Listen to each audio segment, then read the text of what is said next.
Myself and Brother Hill are excited about the energy that we hear that's out there for the brothers, and just folks just want to do the work. Enough with the talking. Let's just get to the work. So we set this up so that we can listen to you all. Um, we have a few hot topics that are out there that we want to throw out there and just kind of hear from the brotherhood. We're using the Zoom platform because we don't have, we can't come to you individually and have those conversations with you as well. But he and I are taking notes. We have our notepads and our things here. So just let me introduce myself to some of the brothers who don't know who I am. My name is Brother Carl Taylor. I have been serving as a DC, Delaware, Maryland State Director since 2017. Obviously, it's the largest area in the Eastern region. I pretty much serve all the capacities of what a regional Polaris might do, but just think of me like as a mini regional Polaris in DC, Delaware, and Maryland. I have oversight over about 3 different state directors and assistant state directors, as well as over 500 brothers, obviously. And I crossed in the spring of 2000 at a little school called McDaniel College out in Westminster, Maryland, with me and my LB. And we've been just doing work ever since. He's actually living in Florida, and I currently work for the federal government, but I have experience from 5 different industries, and I'm looking to bring all those things to bear, with Iota. You can view my full resume on the website at th1963.org. Brother Hill, please let the brothers know who you are, those who don't know you. Yes, good morning, gentlemen. It's great to see each one of you all. Please come on in, share this with your friends, your frat brothers. My name is Donyel Hill, and I am vying for the position of International Grand Vice Polaris. I was initiated in Psi chapter, reactivated that chapter after almost 30 years back in 2000, and then reactivated Psi Omega chapter, where I am active and financial. With that chapter, I currently work as the Dean of Academic Support Services for a community college in the Midwest, and I'm looking forward to the feedback, just the dialogue, the conversation, creating a platform for the brothers of the Eastern region to talk with us, to share with us some of the concerns, but yet some of the suggested solutions, as well as some of the things that are working positive for you and this organization, and what you would be interested in seeing coming out of our administration. I think, as we said time and time again on some of these calls, is we do have a platform. As Brother Taylor said, look at th1963.org. However, those platforms can be shifted and they can be altered based on what happens when we get into office, and then even what the needs are of the body. We're just 2 brothers who want to lead the organization, but we can't lead if you guys are not going to follow and do the things that's going to help us turn this corner post-COVID. So thank you and welcome for joining us today, and we look forward to getting in some dialogue. Awesome. So brothers, please, this is a free-flowing environment. So if you have something to add, just maybe if you have the raise the hand feature, or if you want to just put something in the chat, we'll if you don't want to talk, but you want to have us discuss it, please do that. So one of the things I actually wanted to kick off, since we got Brother Anthony on the call, who's running for the International Grand Treasurer, I wanted to ask the question to you all: how do you think we might be able to get brothers more financial? For instance, convenient ways to get them to pay their dues. Like, what are some recommendations? Like, for instance, right now everything should be like a click away. So do you think the national office or the Grand Treasurer, or maybe we can find a way to send a text or email to you guys where you can just kind of point and click to get financial every year? Any comments on that? Any quick, fast ways in which you think you and your LBs or your chapter members might find it easy? We had one brother say to us during one of these calls that, well, maybe not one during the call, but he was like, why is it so difficult to pay my dues? Like, you have to log into Nationals, you have to go and find your link and then pay. And so any thoughts on how we can do that better to get brothers more conveniently get their stuff paid? Brother Taylor, to push the agenda, how about could we add to that question, why is it that brothers don't pay their dues? And we're talking about brothers not if they have financial reasons, but they have the money, but they choose not to. That's fair. Yeah. So any combination of that. So brothers, Um, good morning. good morning, brother. Shaggy Flores, Delta Beta Omega, newest chapter in the fraternity. Yes, Called sir. DBO, we call it the Hydra. So look, brothers, it's about WIFM. And I think the last 10 years, 12 years, you haven't had any leadership who's understood the value of WIFM. What's in it for me? Return on investment. If a brother is going to pay you their dues, there has to be return on investment. This whole you took an oath and you just give us your money blindly with no real accountability and no return on investment. I've never belonged to an organization that did not have any type of ROI. I've worked in the association world. They dedicate themselves to membership involvement, and making sure members feel they're getting a value for what they're doing. So that's part one of your question is you have to give something back to the members. And it can't be a pen. It can't be a magazine with the Grand Polaris on every cover and the Grand Polaris has editorial control. What people want is just something that represents their organization, but shows that the organization cares about them paying their dues. In terms of the system for paying, we don't have a membership management system in our fraternity, and those cost money. But when you have that set up, it generates data for you in terms of what type of brothers, what type of income, what type of jobs, and it helps brothers within the system network with each other. So when you have that type of system, you can set up a one-click pay button. You can set up even PayPal payments. You can even set up monthly payments rather than just trying to take it all at once, which is what we always do. And then we tax the brothers, a late fee. That late fee has to be minimal. You shouldn't be encouraging that even if brothers don't want to be active, they're at least giving you money all the time. The other thing is multi-tier. If you have multi-tier membership where one tier is voting block, another tier is an older brother who maybe not involved but wants to give Iota money, he can do that. He may not have all the benefits, but at least he's giving you money rather than just dropping off and never giving you any money.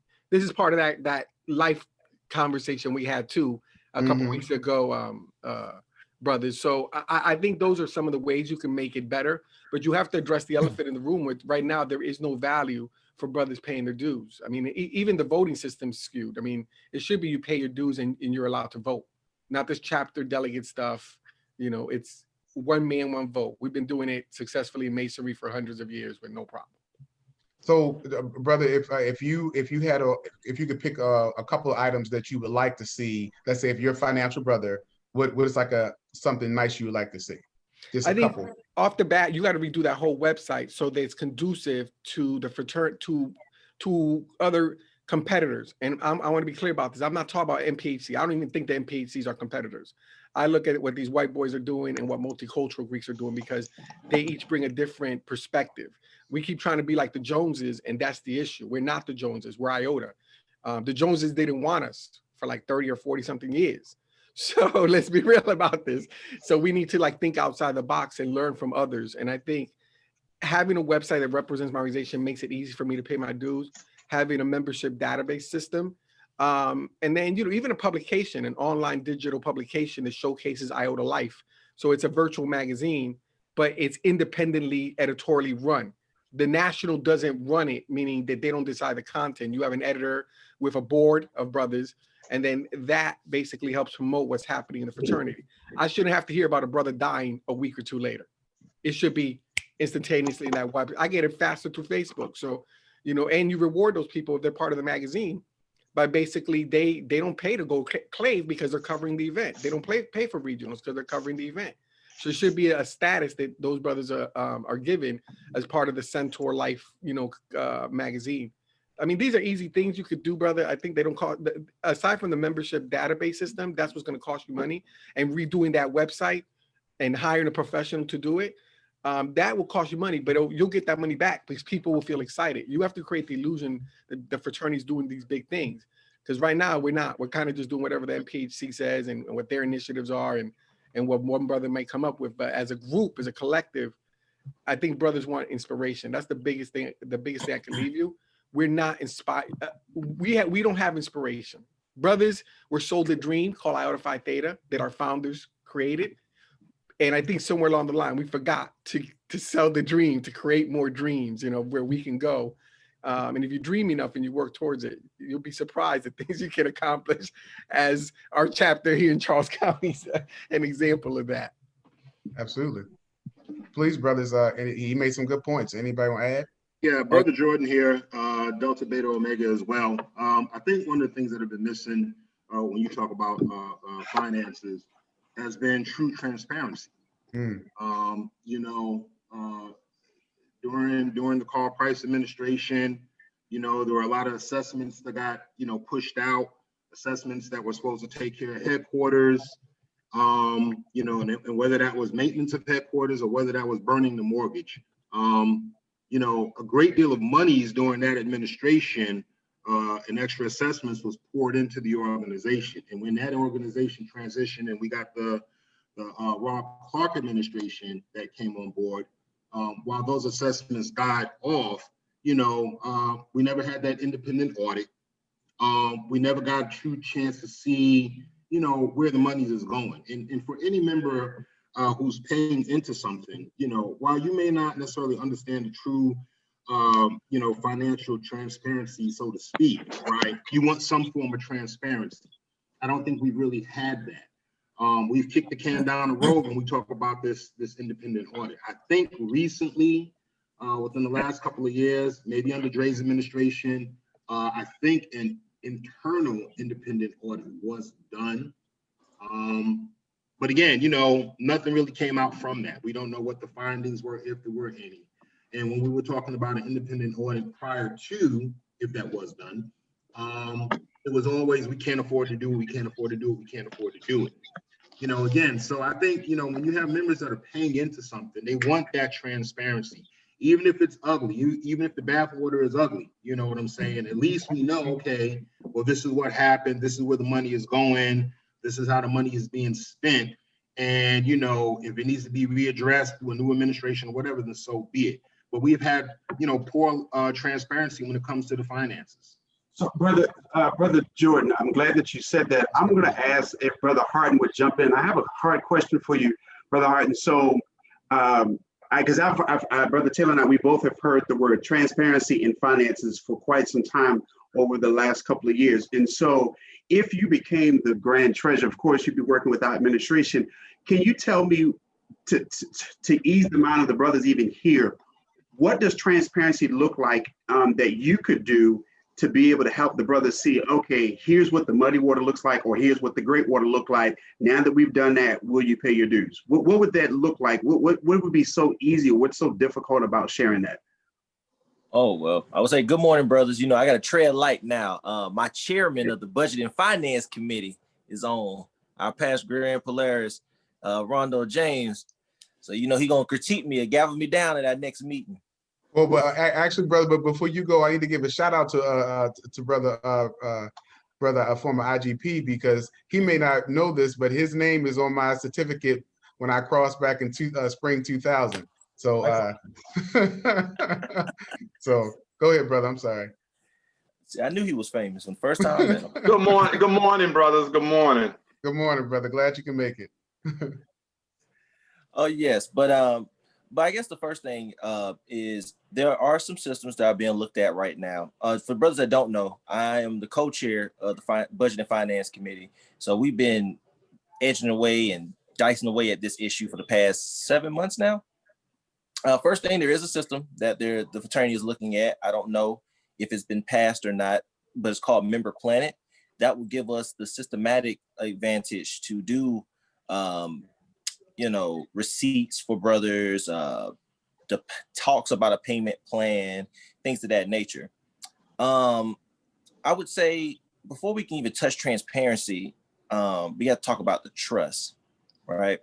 And the thing is, let's think about the trust element for a second. I can trust that when I pay my dues, there's going to be more to it. I got to pay my 300. Then I got to pay to go to conclave, pay to go to regionals, pay to be active on the level. So when you pay your 300, it's just a down payment to the 2,000 that you're about to pay to Iota. But think about the negative that's come with it. You're doing all this business for the fraternity, less time at home. You and some brothers might go at it because of zeal. So now You know, the brother that you were really close with, now you're not as close because y'all got chapter issues. But then think about your LB, your pro fight that's not involved. He comes to the cookout for free and everybody loves him. You know, which side would you rather be on? You know, because when people see me come, it's like, oh, when my my ADP Ralph shows up, Ralph, everybody loves Ralph. So it seems like the benefit is not to be financial. So we need leadership, number one, that's going to come in and say, okay, listen, if you're going to be a participating member from the top to the bottom, whether you're a Polaris of a chapter or a state director, or even in front of a chapter at any point, even as an advisor, you have to be financial. That has to be that stern person. Like the one thing that people get caught up on is they're doing the work. Yeah, they're doing the work and they need to be financial. So we need that hard line. You got to be financial. When it comes down to transparency, and again, like I said, I am not here to bash any administrations. I'm not here to say these people ain't doing right. I'm just here to give out facts that I see. Good. We don't have any financials. We have no financials. If you disagree with me, go to the cabinet. There are no financials. We have a budget that proposed. There's no financials at all. And it's only 2018 and the current 2020 budget. Honestly, that's disheartening. We don't have any kind of backup. The only thing that's consistent inside that drive is the board director minutes. So currently, when you talk about transparency, we don't have any. One of the things when I'm coming in as the grand treasurer is I'm pulling together that budget and finance committee who's going to take care of those independent audits.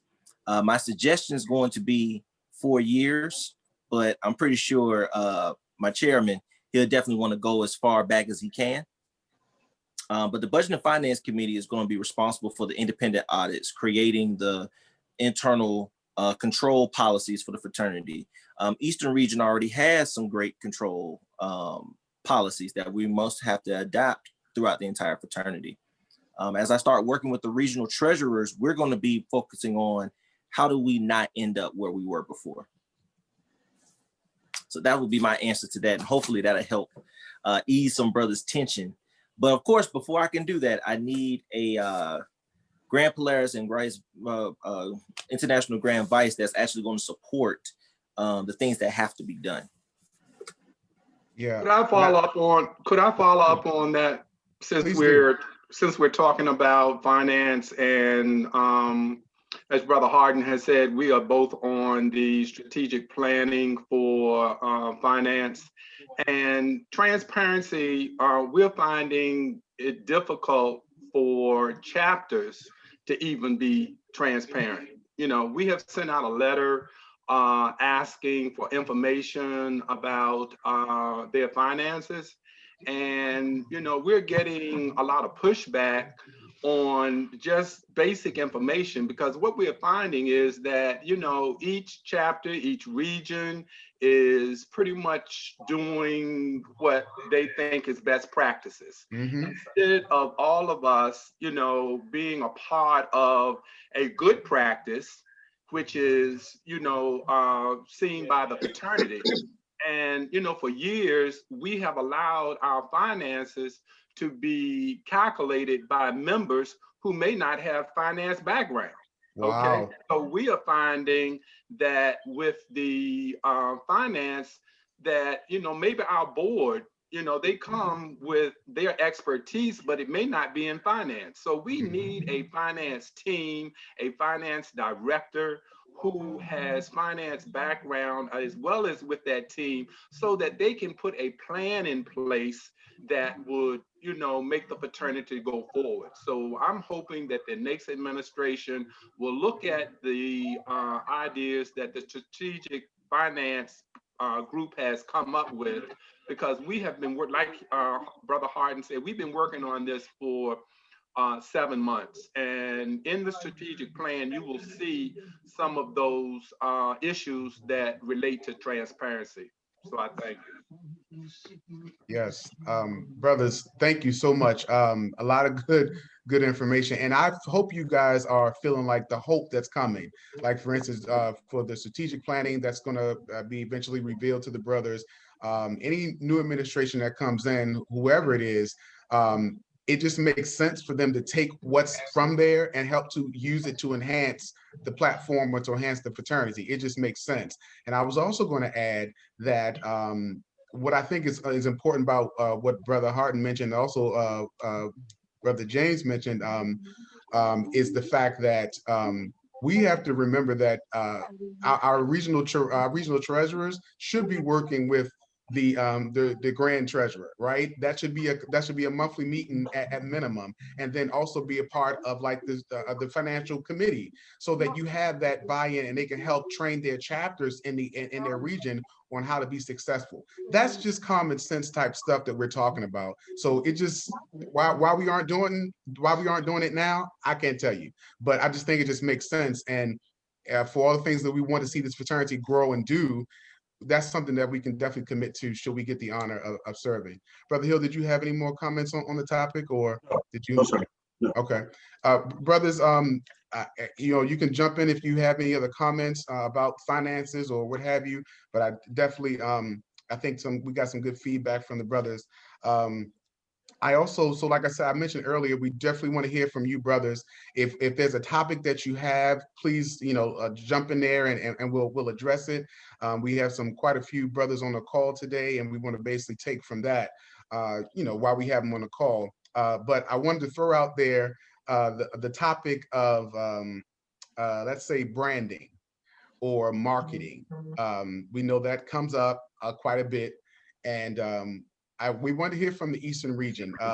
The reality, brothers, is that everyone will tell you that so goes the Eastern region, so goes Iota. Okay, so we have certain practices that we've done that's worked really well for us, but then if you go out far west, it may not work out there. So just any brothers that have any comments on about how we can do better with our marketing, our branding, recruitment efforts, anything related to that? Good morning, brothers. Good morning. With branding, I think that when we look at branding, you have to look at when you're a part of something and you're happy about what you're a part of, you boast about it. Yes. And I think what's happening is we're not boasting. We're the brothers are comfortable with what we have, and we're not going out to get new brothers. Okay. You see, and I think that becomes an issue when we're just stagnant. We're just happy with what we got, and as long as my little circle is together, we're good. Mm-hmm. Instead of moving forward to saying, iron sharpens iron. So if I know I'm a good brother, yeah, I'm gonna vouch for another good brother, and I'm gonna get him to come and say, hey brother, won't you come to this crab feast, or won't you come to this event, and just hang out with us? Okay. Because again, everybody is not fit to be an Iota. This is true. Everybody's not fit to be an Iota, and then we got some Iotas that's not fit to be that either. So I'm just saying, but I think for us being branded, I think we have to get that love and that zeal back to when we first crossed those burning sands. Now, brother, are you on social media? I am. Okay. How do you feel about how do you think our presence is on social media? Our presence is good on social media. Depending upon, again, we have I see a lot of things that the chapters are doing. Yes. But the thing is that you only have a few chapters that's really inviting other people out. Like when we had this pandemic, mm-hmm. and we had a lot of brothers going to give food away to the people who needed food. Now, with that being said, how many of those brothers asked somebody else to come and assist? You see what I'm saying? Because yeah, we doing a great work. That I believe we doing a great work. But how many people that you don't know or how many people you do know that's not a part of Iota, and especially if a person that loves community service. Yeah. Let's bring them on, because it only can help us. Yeah. There's a question. Oh, go ahead. I'm sorry. Yeah. Okay. Go. No, I think Brother Keith got his hand up. Is that the question? No, Brother Cooper. Brother Austin, thank you so much. It's good to see you again, sir. It's been a while.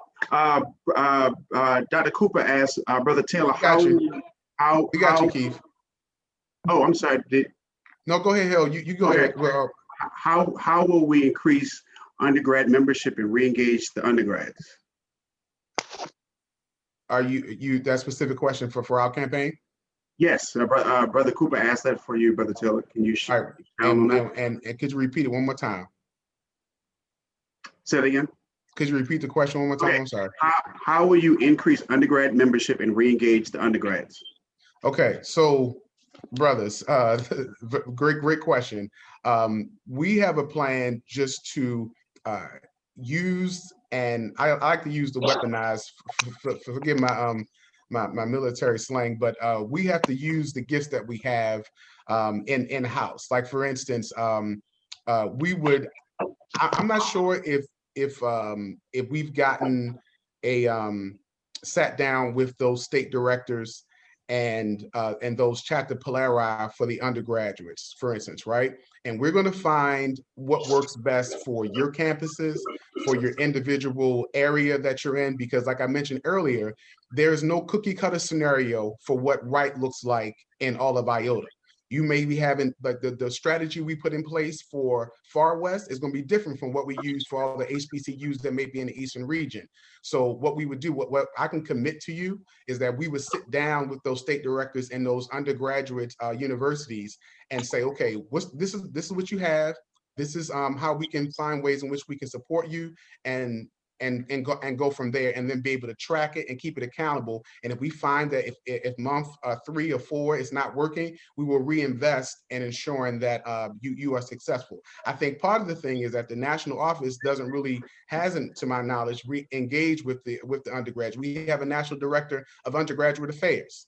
Okay, he should be working with that state director. He should be working with that undergraduate polari to ensure that consistency is in place. And then the national leadership will hold those persons accountable, because they're going to be the subject matter expert for what works best for their area. So that's what I can commit, just holding those people accountable for ensuring that we're successful. Brother Keith, go ahead with your question. Yeah, I wanted to piggyback kind of off what the other brother that spoke previously, and talking about bringing others back, bringing new members to the fold, right? I think that's hard to do at this particular moment in time, because we have a burning house, right? We don't have our affairs in order. And I'll just use me as an example. In the federal government, I'm pretty high up in the food chain. I come across all types of professionals in my walk of life. It's hard for me to bring in a new brother or new brothers when I know that our affairs are not in order at all. When somebody comes into our organization, they're bringing their time, their energy, their efforts, and their money, right? To help move our organization forward. And you can't do that when you don't have basic things in order, right? We have, I don't know how many initiatives now, it's like we're all over the place in little pockets. We're doing a little bit of this and a little bit of that. What I fell in love with Iota Phi Theta Fraternity Incorporated was 2 key things that stood out to me when I looked at the initiatives, which back then weren't a lot listed on there, right? But they were significant to me. It was the Fatherhood Initiative. It was what we did within the Civil Rights Movement, right? And the Iota Youth Alliance piece, right? And I thought that, when I think initiatives, I think that these are core things that you do on a regular, and you shine so bright in those areas. When I came in, I didn't see that. I saw pockets of it, Right. but I didn't see it as a collective of who we are as an organization. When I think about our organization, I think about when someone sees brown and gold, they tie that to something specific that is uniquely us, that we probably do the best, and they know that that's us, right? I don't see that with us right now. We may have had that back in the past, but I really don't see that now. So I think it's hard to bring in new people, new members, right? When we ain't got everything in order. It's like you're lying to them. You know, you're selling them, you're selling them just a little bit, a little bit of this and a little bit of that. And then you get them in and they see the whole picture and like, what the hell is this? I think, do we need the growth? Yes, we do. Growth is money for us, right? But our brand, I think we need to really figure out what that is. Maybe scale down on all these different initiatives. Maybe we go back to the core roots of how we got started, and we sing those the loudest, right? As a united front. I'm not talking about the little bit of pockets here and there. As a united front. So when they do see brown and gold, they know, oh, those are the brothers that do this. Those are brothers that do that. And I think if we can get to that, it won't be as hard to bring people in. Number one, the house won't be burning, right? Because we will have an identified united brand that we all stand under. But it probably gives somebody something to be proud of, proud to go talk about the organization to other people. And then when we bring them in, they get to see all of that. Right now, I don't really feel that we have that. Okay, thank you. I got some good stuff from that, Keith. Thank you. I'm taking notes. I know we had some other questions. Brother Hill, are you tracking? Yes, brother Shaggy, you said you had a question? So your marketing, brothers, let's be clear. That's one of the biggest issues we have right now in the fraternity. We had a jacked up NALIA contract that basically has watered down our brand. We have white colored jackets. We have green apparel with our letters. We have a vendor right now selling jean colored hoodies with the shield.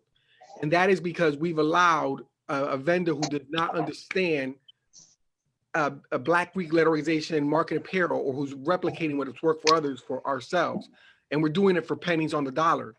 We had a brother, Ted Wheat, who could have fixed that and actually had given suggestions on fixing that. But instead, we kind of pushed them aside, dissed them, hired the NALIA contract, and then just kind of live with the repercussions because it's bringing in money. Our branding is all over the place. And that's not one brother's issue. It's just that as a fraternity, we don't really approach the marketers and the people with that professional background and say, hey, what do you think? What's the issue with our brand?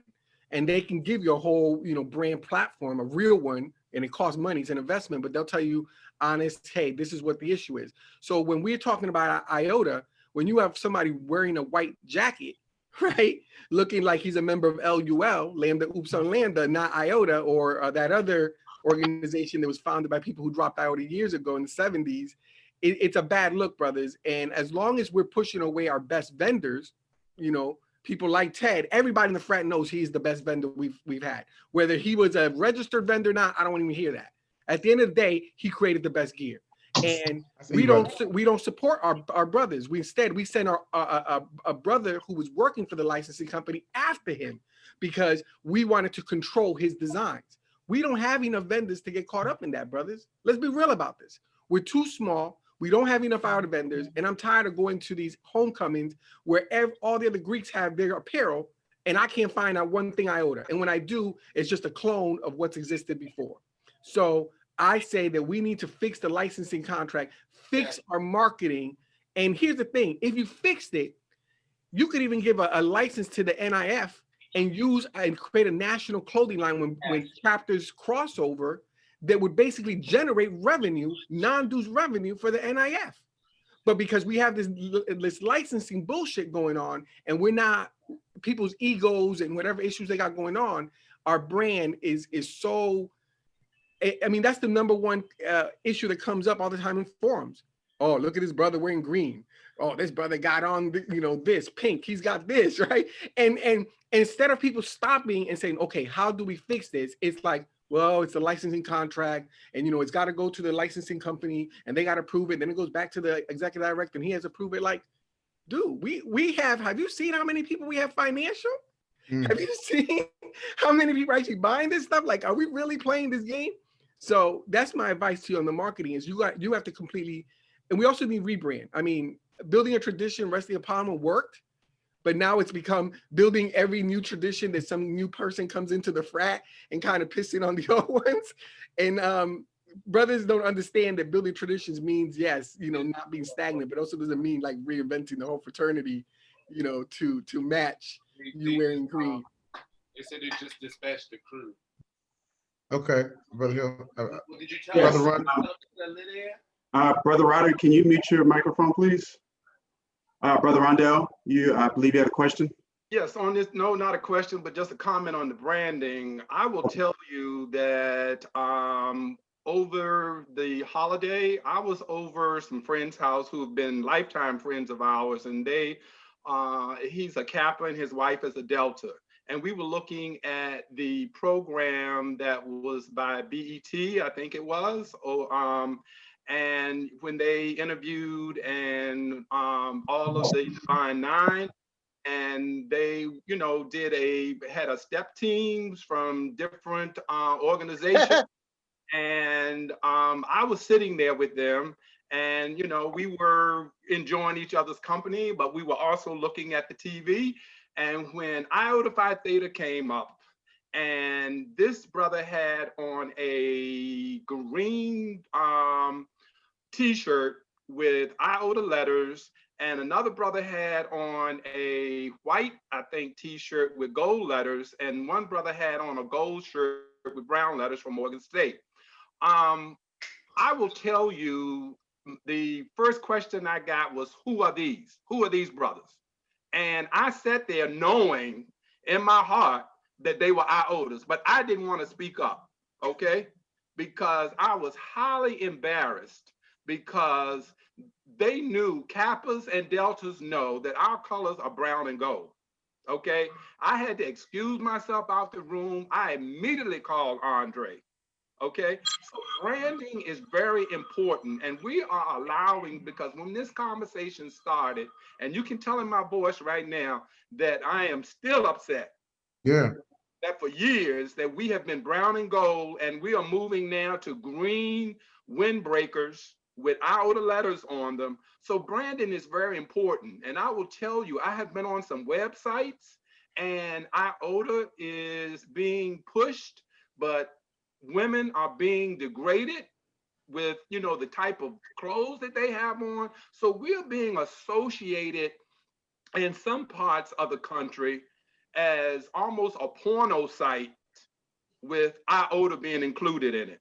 So branding is very important. And I think sometimes we're allowing some of our younger brothers, and I know we were all there at one time, that we all had ideas. And when we, okay, so I'm gonna come up with a green jacket and put some brown Iota letters on it, okay? But it can't happen. It can't happen, because that's not who we are. Okay, so branding is very important, and we can't allow the younger brothers to have ideas that they push forward, because I understand that this is the color scheme out west now for Iota Phi Theta. Listen, I know brother Harden. Thank you, brother Rondell. I don't disagree, so I'm just gonna say that, brother Harden. Hey, Greg Michael. Oh, okay. How you doing, man? All right, brother. That's awesome. How's it going, Hill, Taylor? All is well. Good morning. That's good. What the brother just sat there and said? Yes, sir. Yeah, that was tough. Want to solve it? I got a plan. Everybody here, just check out Monday. I heard about it. All I got to say. Okay. All right. So since you said you have a plan, is there somewhere we should check it out? If we're not on social media, is there a website you want to drop in the chat or somewhere specifically we should go? So I can drop it wherever you guys would like. Now, one of the problems that we have is like, what website exactly would that be? Where are we all centralized? You know, that communication situation. What I'm saying for the brothers that are here, there are 20 brothers here, and I think it was Brother Keith or Brother Shaggy. If you drop it in the chat, you know, if each one of us send it to 5 people, then it'll start traction. But I'm talking about just for the purpose of this call. If there's a place you would like for us to go, feel free to drop it in the chat, and I'm sure that we will definitely record that. And I guess individually we'll take a look at it. Indeed, I will definitely do that in the chat. Sounds good. Brother Taylor, there's a question for you. What do you plan to do to address the color protocol and paraphernalia protocol? I'm going to answer that, but we have Brother Harden. He's been trying to speak. Oh, I'm sorry. Oh no, that's fine. Because that's going to help tie into Brother Rich's question anyway. One thing that we're always taught is make sure you get with a Bible-based church. So with us, our Bible is the bylaws. And a lot of times, brothers make excuses for it, saying, "Oh, it's out of date. It's not it's very relevant because it's the law of the land for the fraternity." And with those bylaws, it gives you and Brother Hill the power to do certain things. And so you're restricted by the bounds of the bylaws. So by the bylaws, Brother Taylor, and it's important because we have to start understanding who to direct certain questions to and whose responsibility is for what. So, Brother Taylor, if you and Hill do take the reins and win, Brother Taylor, you know, your power is pretty much anything that's not specified within the bylaws or policy that the board of directors make. The board of directors is the judicial side of it. Yes. So when you think about who is managing the regions and making sure that the regions are doing what they're supposed to do, who is pushing down the education that we need as brothers on the ground, that's really the International Rights Vice Polar's job to do. While your job is to pretty much maintain as that vote on the board of directors, be that external voice for the fraternity. So it's like both of y'all are side by side. You're speaking outward as the leader of Iota Phi Theta, and your Vice Polaris is speaking onto the internal side of the fraternity. So when I look at us having a branding issue, I look at us other brothers not understanding our history, respecting our history, doing all that stuff, is a direct hit against the Vice Polaris position on that seat.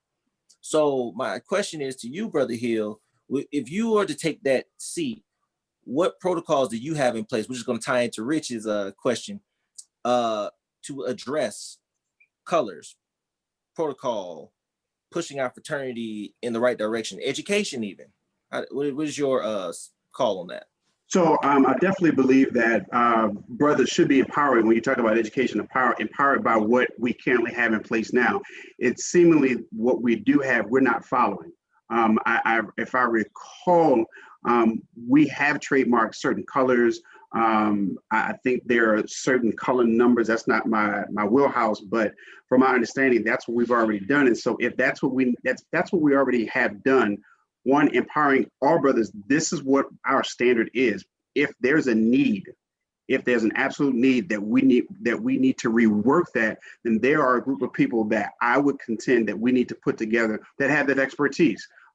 Somebody said it early best. You know, listen, I can't do Brother Taylor's job. I'm an educator. He works in the military. So if that's not my expertise, I don't have a problem with, you know, humbling what I do not know and say, hey, Brother Shaggy, from my understanding, this is what you know.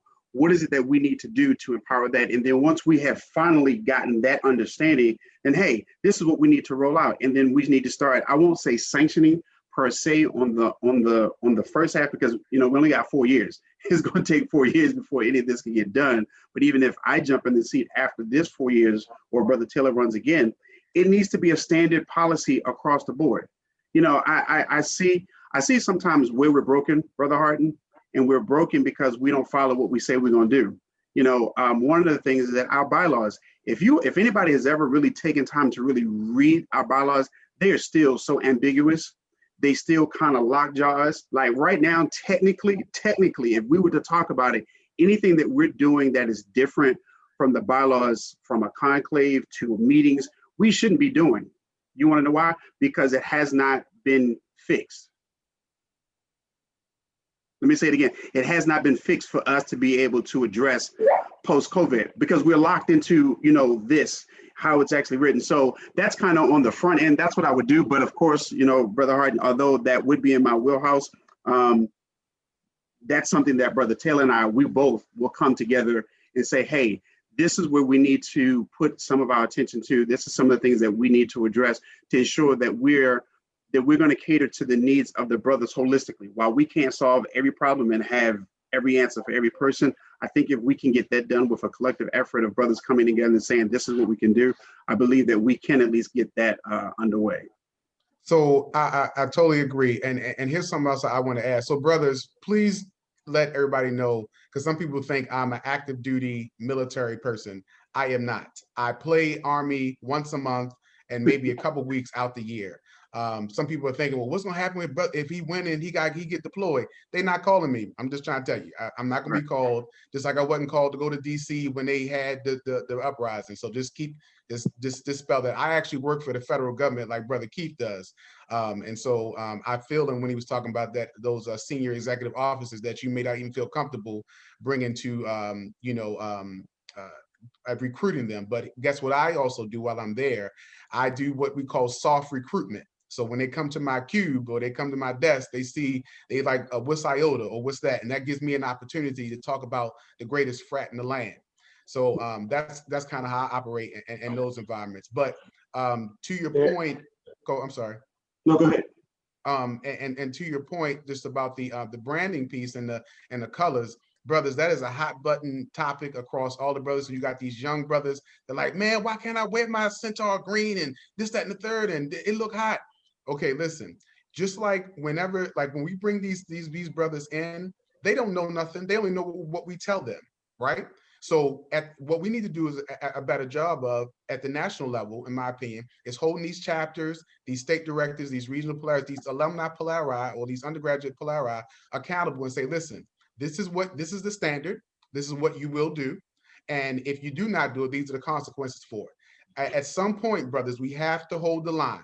Okay. And I think that's part of the issue. We've been kind of letting brothers do what they want, but at what cost? At what cost have we allowed them to do what they want? So to your point, I believe the colors of our fraternity are charcoal brown and gilded gold. And that's what I think the color should be. All this other stuff is just. And Brother Taylor, that kind of goes into what Brother Shaggy, he said, we have our standards, but the national is allowing licensed vendors to push white and green blazers, green ties, disallowed by the ED. So there are multiple parts to that, Brother Shaggy, but to your end, the end result is absolutely correct. It seems as if this is what the ED is allowing to happen. But I believe I believe where the bigger challenge is, we talked about, whether it's sanctioning or addressing the brothers, is we need brothers like the 19 of us as on this call. Brother Taylor and I, we can only do but so much. We can't run the organization as well as patrol what's going on, what's happening. And so that's why I talked about, hey, there's a team. So, Brother Shaggy, I would say to you, hey, when we get into office, are you willing to help to be a part of this team so that we can get it right? Again, this is not our levels of expertise. That's one of the things that we need, because we don't have enough brothers that are working in the vineyard to do the work to make sure that we are following the standards that the organization that we have. There's a question. Remember, I have a question when Brother Hill is done. All right. I'm going to get to you in 1 second, Brother Jordan. We allow others to dictate our brand and not reward our brothers for becoming vendors. Most Iota vendors are lucky if they break even. That's something we're going to address, but I don't think we can do that here. Correction. I have a question when the topic is done. All right. The cost of voting is voting power and the good. Okay. Brother Jordan, you had a question. You're correct, Brother Harden. The cost is voting power in the good old boy system, but I think we're going to break that good old boy system, because I think we have to get to a place of transparency. Brother Jordan, he said it best. Even if the waters are murky, if brothers see that, okay, this is where we're having issues, this is where we're faltering, this is where we're not good, then maybe we'll have some brothers who say, guess what? I can jump in and I can help with this. We don't ever share the light that, everything is not okay. And that's what is the challenge for many of us these days. Brother Jordan. Thank you, Brother Hill. I want to give a quick disclaimer, and I'm only doing this because it kind of came up when the Myronton, the Housing Covington slate did a topic, not a topic, I'm sorry, held it online, and I asked a question. Brothers, I just want you to know, listen, I don't have any preconceived of who I would like to see win. I want the best for Iota. And that can only be determined by what you gentlemen are doing here today, fielding questions. As I told a particular brother during a call after that, I'm going to ask both slates hard questions. I'm not asking it to trip anybody up. I'm asking because I think as brothers in this region, since this is a regional call, they need to hear from you guys, and they need to hear the truth, however that may be. So I plan to ask you guys tough questions throughout your campaign. I definitely plan to ask the Housing Covington slate tough questions throughout their campaign. Having said that, I want to talk about the elephant in the room. I want to talk about the executive director position. It has been said throughout, many pockets of brothers having conversations, I'm sure within chapters, within the regions and the whole nine, that the executive director position does not do enough for the organization as a whole. Some would say that, with the current ED that we have, he hasn't been as effective for the organization. We've lost money during claves. He's not on any types of real performance metrics, performance standards with, deliverables and measurables like we could hold him accountable for. Some will say that, listen, we're wasting money on the position. We don't need it. A lot of what he's doing should be the job of the International Grand Vice. I've looked at the duties under the International Grand Vice. I think they're very vague to an extent. Carl, you and I have a military background. We understand, commanding officer, executive officer, what that means. It's kind of sort of, no different than how our organization is structured. We have a Grand Polaris, we have an International Grand Vice Polaris. We both know that in most commands, it's not the SEAL that really runs the operations of the organization. It's actually the executive officer. Correct. As it relates to all of this, I don't know if you have seen, there was an article that came out. I don't even think it was an article. I think it was a picture of the ED from Alpha Phi Alpha Fraternity Incorporated. I think a brother named Joe Paul, and his proven results, which if you read it, if you've seen it, I think blows away what our position of executive director has done. Now, I don't necessarily think that may be the fault of Brother Bennett, as it is maybe more so the fault of, whatever is spelled out in that position as it relates to the duties and responsibilities are just weak, right? My question to you, brother Taylor, is, and Brother Hill, is, do you plan on redefining that position and or eliminating position? Second follow-on question to that would be, and this is specifically to Brother Hill, do you plan on taking on more of the operational aspects of our organization, whether that is working in conjunction with the executive director, or if you guys were to eliminate the position, then taking on greater responsibilities within that parameter? Oh, okay. So brother Keith, I really appreciate the question. And I wanted to publicly acknowledge you for the fact, because you and I have had sidebar conversation. So everything you said has been transparent. So it's and I respect it. So of course we've had this conversation. Hill and I have had a conversation about the executive director position. So anybody that tells you that they're going to come in and get rid of the executive director position right away in the state that we are in right now is lying to you. Yep. It would be asinine, and it would not help our fraternity. The current executive director knows too much has a lot of power, has been doing the job for so many years. If you come in and you up and replace him, I personally feel the fraternity will suffer greatly. What I will say is that in terms of the position, we need to have an executive director position. And brothers, I need you for everybody to be aware. And actually, I actually would like to increase the executive director position. So we need a deputy executive director. We also need someone working in marketing at the headquarters level. We need someone working on member services at the headquarters level. If you look at some of the other organizations, any organization that does great, you cannot run an organization with one damn person being paid, brothers. That's nonsensical, okay? And even in your homes, you know, you got things you got to pay, but not one person is taking care of all the bills. You got to split it up based off of the resources that you have. So I've been saying for a long time, if we want to do better with our organization, if we want to last another 57 plus years, we need to augment the position. We need to have other people in that office. Because let's say something would have happened to Brother KB, God forbid, today or tomorrow, and all the information he has in his head, it just dies on the vine. So we need to have some additional people in the office working, actually being paid to do the job, so that we're not one deep and everything falls on one person. I will also say the fraternity has not done a good job in terms of being transparent about what he does, what he's supposed to do, and the left and right limits of what he's able to do.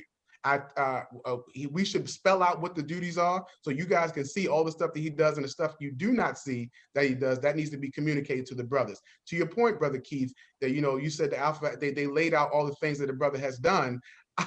If you ever sit down and talk to KB amongst the things he's supposed to do and the things that he's doing, I think you probably would see something comparable. But I feel like we have not done a good job as a fraternity and holding him and all the other people on the team accountable. We do not hold our national directors of certain positions accountable. We are not requiring them to do a quarterly report so the brothers knows what's going on. And so that you can see that, okay, why do I have you in this position, but you're not producing any results? So I feel like the leadership has failed in terms of making sure that the brothers are aware of what's going on and ensuring that if you say these are your duties, you're what you're supposed to do, okay, I need to be able to back it up. So I'm not going to sit down with you and do a counseling statement with you and say, okay, this is what I expect of you. And then I come back at month number 2 or 3 and you're not doing it. And then there's nothing done. No, you be held accountable, because at the end of the day, our name is on the line and I'm a man of my word.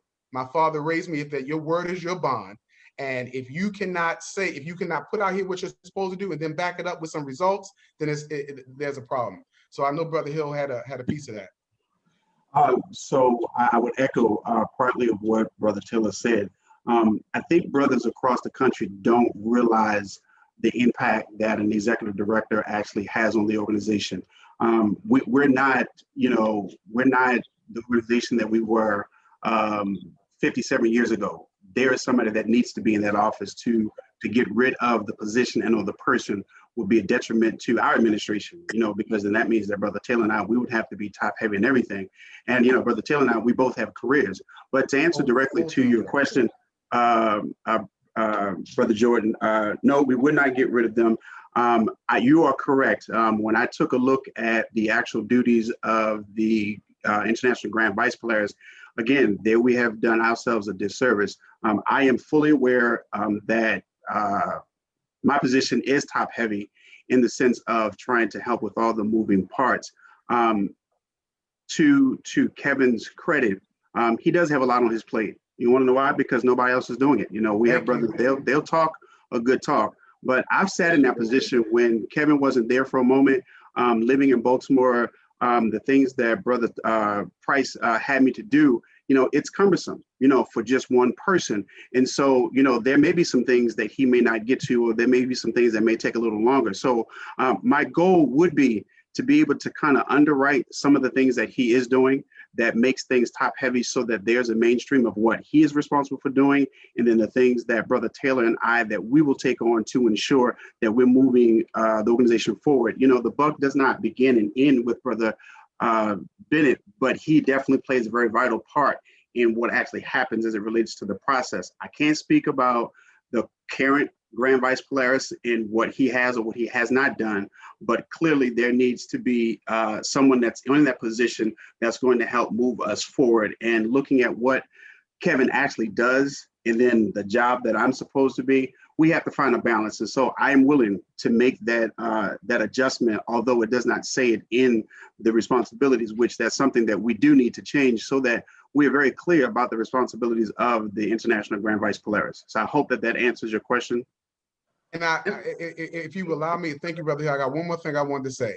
If I'm allowed to legally, should I become the next IGP, we're going to put the job description of the executive director inside the secure portal so that you don't have to guess what it is and you can judge for yourself whether he's being effective at that particular job. So legally, I got to make sure that's allowed. But if you're a dues paying brother, I don't see why it should be a secret. So, well, actually, no, we can, well, they are actually out there. All of them should actually be in the secure portal. I mean, I know it's not though. It's not. I mean, I know that they're not. I know that they're not. But I remember, brother George and I, we did them, you know, some time ago. So all of they are available. Why they're not there, I don't know. But you're right. That's a part of transparency. You know, if you're going to keep calling, well, Kevin, he's not doing this, and he's not doing this, he's not doing this. You go into the portal. If he's not supposed to do that, then you can't call him on that. So it's a lot of stuff and that's misinformation that's been out there to the brothers. And it kind of frustrates me because it's so many brothers out there. I have to applaud brother Anthony Harden because when he was running for the International Grand Treasurer, he didn't just assume he knew what the answer was. Oh, I'm big and bad. I know finances. I know what the hell I'm doing. He went and sat down and talked to brother KB and got information about things I'm pretty sure he didn't know anything about because he hadn't been there. How many brothers that will sit and talk on social media have actually sat down and had a substantive conversation with brother KB and said, hey man, why'd you do this? So this, that, and the third. Brother, I guarantee you, if you stop running your mouth and use your 2 ears and sit back and listen, you would be empowered. And you would not try to tear down somebody in our organization, but you would find ways in order to help him and say, brother, listen, you got a lot on your plate. How can I help you for the good of Iota? Right. There are a couple of comments and some questions I want to get to. Is there a way that we as financial brothers can vote on such topics as these since the bylaws are so ambiguous? So brother Ivy, to a degree, there is, if there are some amendment or if there's a bylaw that wants to be added during a conclave season. So now is the time that you should, if you're looking in your bylaws and say, hey, this is not something that I agree upon, can we do an amendment to this? And then you'll have to get a body of people who are willing to back that amendment that you want to do if you want to adding to the bylaws. So yes, there is a way if you are a voting brother. Speaking of the ED, I understand that personnel matters aren't public, but JF, the ED isn't performing up to standard. Can he be replaced? That's a slippery slope. I remember that there was a contract out there with and for the ED. So as opposed to speculating, brothers, let's just give the opportunity for whoever comes into that position to look at what that looks like, and if not being replaced, how we can do a PIP plan or try to salvage whatever we can with the current one. So kind of want to be careful with that one. He needs to be, oh, okay. Okay, Brother Hart, you said you wanted to comment on the ED role after the questions. All right. Let's see. Yep, if elected, will Taylor Hill furlough the ED based on current fraternity finances and past performances, particularly the lost financial on all past events, hire contractors and retired brothers along with the IGVP to run his functions? Where do you stand on staffing issues in the fraternity? I think we kind of mentioned that that's something that we do want to do, that we want to provide additional staffing. But again, it comes with the money. I think, and correct me if I'm wrong, Brother Harden, to your point, Brother Flores, talking about doing the work, there are less than 1,000 brothers that are financial. And then going back to Brother Jordan, what you said, the truth of the matter, brothers, it takes money to do some of these things. So you talked about, having contractors come in, retired brothers along with us, staffing issues, those can be done, but then we have to look at what those funds look like. So we can sit here and say, yes, we want to bring in a deputy director, executive director to help. But when Brother Taylor and we get in and then we look at that budget, and I still don't understand how we bring in 300,000, but we spend $400,000. It just doesn't make sense. We have to be good stewards of what we actually have. And if we're not good stewards, then I would charge Brother Harden to put out there, well, look, last year, this is what they spent and why, so that we don't repeat that same thing. Because that's one thing I don't think Brother Taylor or I want to go to jail for.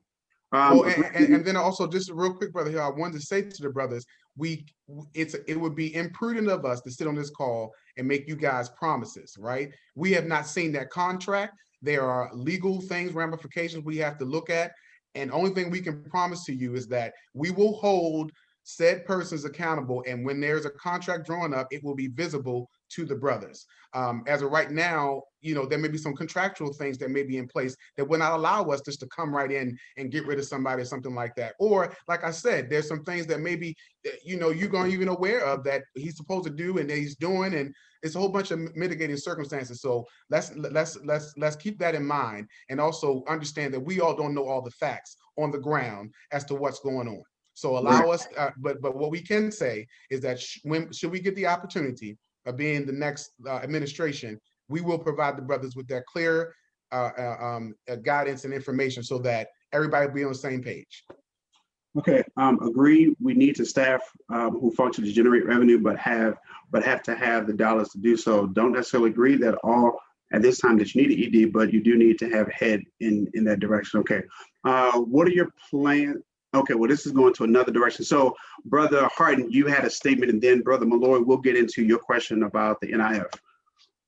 Yes, brothers. What I will say is, I like to do digging. I like to actually, do my due diligence and researching. One of the events, the Coffee with the Future Grand Treasurer, the April event, I'm actually going to break this down in full detail, but let's talk about this ED role for a minute. Like you said, like the ED has been doing a lot of work, past what he's supposed to be doing. On the contract side of it, he's no longer a contractor, so there is no contract. He's a employee. Now, in Georgia, we have a right to work in Georgia. So that means you can get fired or hired for any reason. But we don't know the law in Maryland. So we have to figure out, what is the procedure in Maryland? What does the OSHA rules say?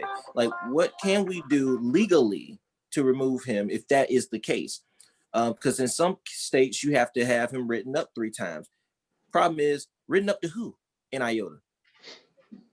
You feel what I'm saying? So we have to first start crafting ourselves as a business before we can get rid of him. We even talks about getting rid of him. I don't understand why we would want to, but let's talk about that. It's a valid point. The brothers are bringing it up for a reason. People have an issue with how KB can be sometimes. KB can be stern, firm. Sometimes you might get your feelings hurt. And so it's a personal issue. People don't personally like him for whatever reason. But all I'm saying is that let's operate in facts, brothers. Let's look at all the facts before we come up with our own decision. I understand you might have issues with what way he's done things or what have you, but let's deal in facts. And a lot of times we don't deal in facts. Brothers deal in their emotions and feelings and how they feel like things may have been one way or the other, and you don't have the full picture. That's all. And Brother Taylor, you are 100% right on that. And that's what I was going to touch on, Brother Jordan, when he talked about Alpha Phi Alpha. Now let's think about Alpha Phi Alpha's ED for a second. For brothers that don't know, Alpha Phi Alpha's ED doesn't have to worry about if money's going to be there. It's going to show up, and it's not because he's bringing in money. Let's go ahead and dispel that. His salary comes from their $8 million worth of shares that they have in the stock market right now. Because right now Alpha Phi Alpha spends $1.6 million on salaries and compensation. They draw that money from their $8 million that they get in the public trading market, and they just spend some of it and put it in. Now, what does that do? That gives him the salary for the entire year. That gives his board of directors their compensation. That gives them his whole staff their salary. So they're not back in their minds, they're not thinking, I need to do this to get money. I'm thinking, how can I push the organization forward? So what does he do? He gets with other people and other people in his staff, and they're working on grants that's not for operating, it's for whatever that grant thing is. So let's say they get grants to get computers. 100% of that money is going to computers. What does that do? That get us the marketing, that get us the clout, if you want to say, and that gets them more members and more notoriety.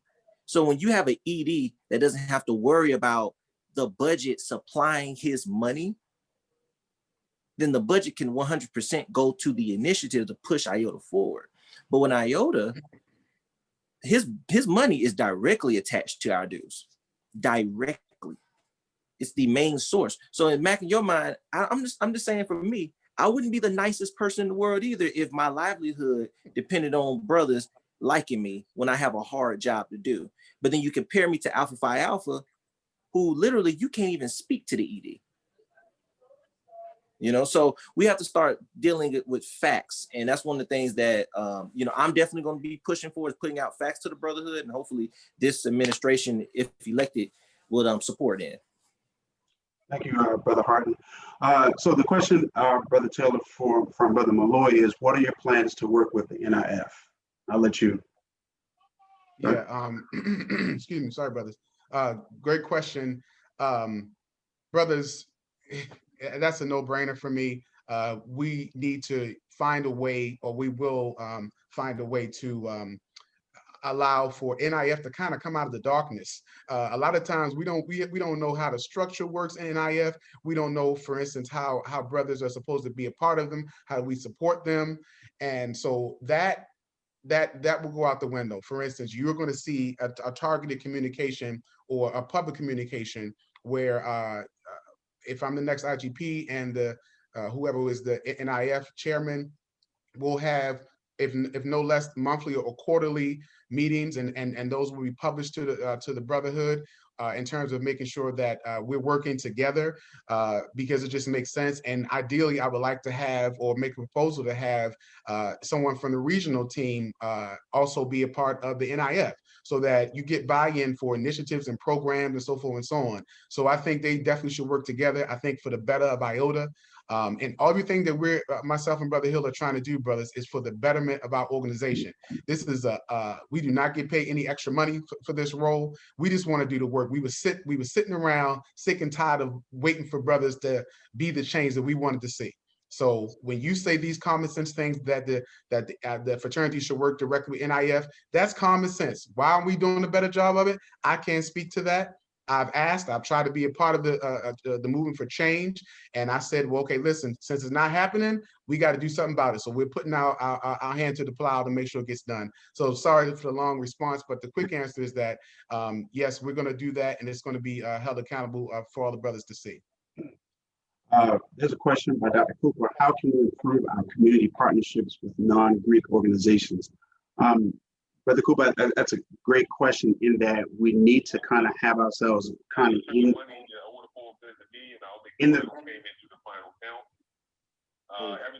I'm sorry, is that me? Sorry, can somebody mute their phone?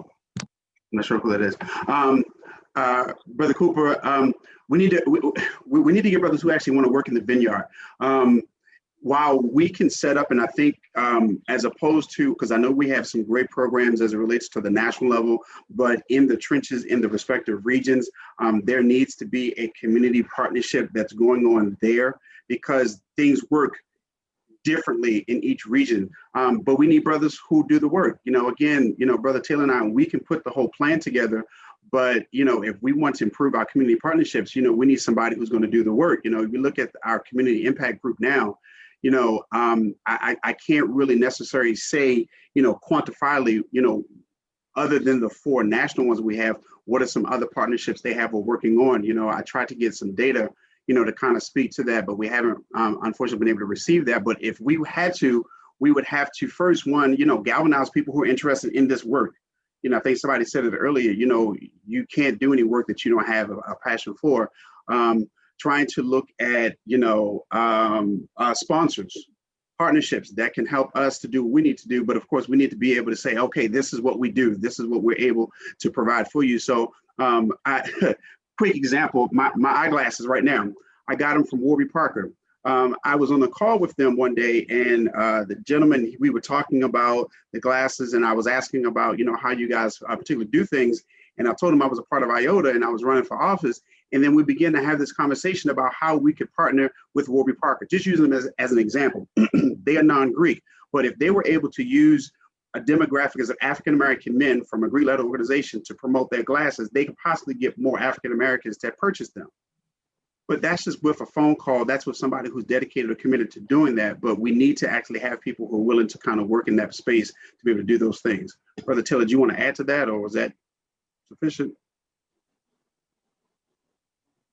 Brother Taylor? You hit it out the park, brother. My bad. Okay. So I believe Shaggy.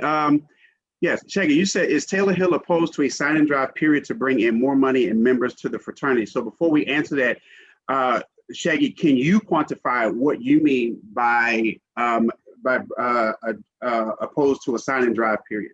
If you look at the other MPHC organizations, I think the Kappas and Sigmas, they had a period where their traditional intake was kind of waived. Even the AKs have a 1 week intake, for a period where they basically, you applied, you paid your money, you went away for a weekend, you did your ritual, you came back, you're a member. It wasn't prolonged. And I know the Sigmas have had a sign and drive where it's not their traditional intake that most of us know from, undergrad experience where you're pledging for X amounts of weeks and you're doing certain amounts of things. Sign and drive is basically where organizations increase their membership rather quickly and they bring in the money, particularly when they need the money. As we all know, we're all dealing with COVID. And it's something that many of us brothers, especially younger brothers, we oppose it because it's kind of like, why did all this work? Now you're about to just bring in all these people. But people don't understand that the fraternity has to financially be able to be alive. And sign and drive is one of the ways you do that. There has to be a middle where we're able to do some type of sign and drive, bring in members, properly educate them in a system, but keep it moving for a set period. And so my question is, are you guys willing to look at, once we fix these internal issues, having a period where, because of COVID, you're saying, hey, from this period to this period, the process is a lot more streamlined and easier to become a member rather than full intake?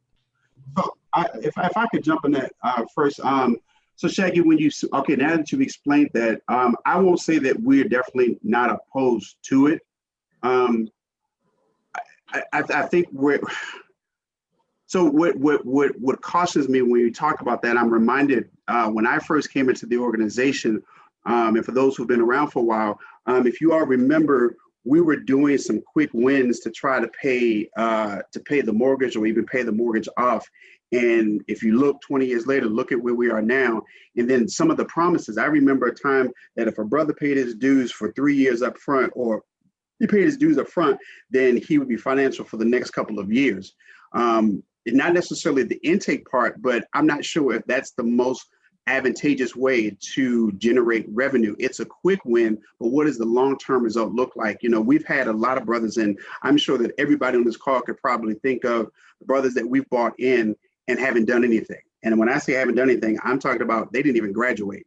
They weren't really doing community outreach. They were quick to, all they want to do is sleep with hearts, party hop, and drink Centaur piss. But how in the long run, when we look at that, when we look at our attrition rate, how many of those brothers actually graduated? How many of those brothers are actually financial now because they didn't get, I guess, the necessary upbringing? So to answer your question, the short answer, I'm not suggesting that we would not entertain that, but I think we would have to look at what are the long-term effects if we decided to go that route, and what is the financial impact immediately?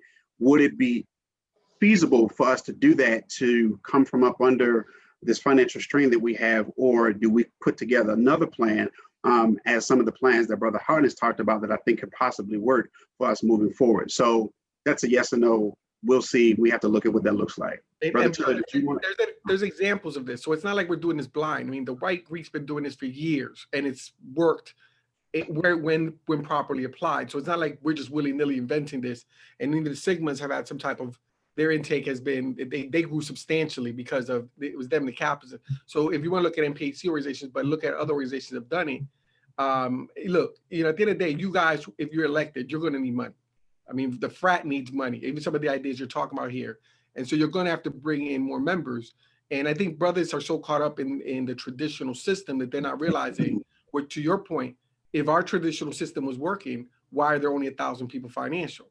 So, at the end of the day, Iota's going to have to do some really serious soul searching and really address, what are we trying to do here? Are we trying to grow a fraternity that has the money and power to better its members, which is something we don't really talk about, is how is the fraternity bettering the lives of its members? I think the first thing we're trying to do is to make sure that we're making some of the right decisions. Just like I know, Brother Taylor, we come in, we can say, these things we're going to do. If we take one step, that's the wrong step. I mean, you know how the brothers are, they'll shame us for the next 4 years. So, looking at what's best practices, what works for us, it's great to have models of other organizations. But one of the, I forgot the word, I think one of the words you said, I forgot, but just paraphrasing, one of the words you may mention is that, they have people who may be willing to do it. I'm not really sure that we have people that will do it the right way. There's a way of doing it, and then there's a right way to do it. So that's something that we definitely can look at. We do have quite a few questions. So Brother Taylor, the next question is, where is it? These are some really great questions, brother. So please keep them coming. Where is it? Okay, what is your aggressive plan to hold state directors and RPs more accountable to growing, reactivating, and recertifying chapters in their state back up and running? You on mute, Brother Taylor. Brother Taylor, you're still on mute. You're still on mute, Brother Taylor. Okay, I'm not sure. He may not be here. Okay.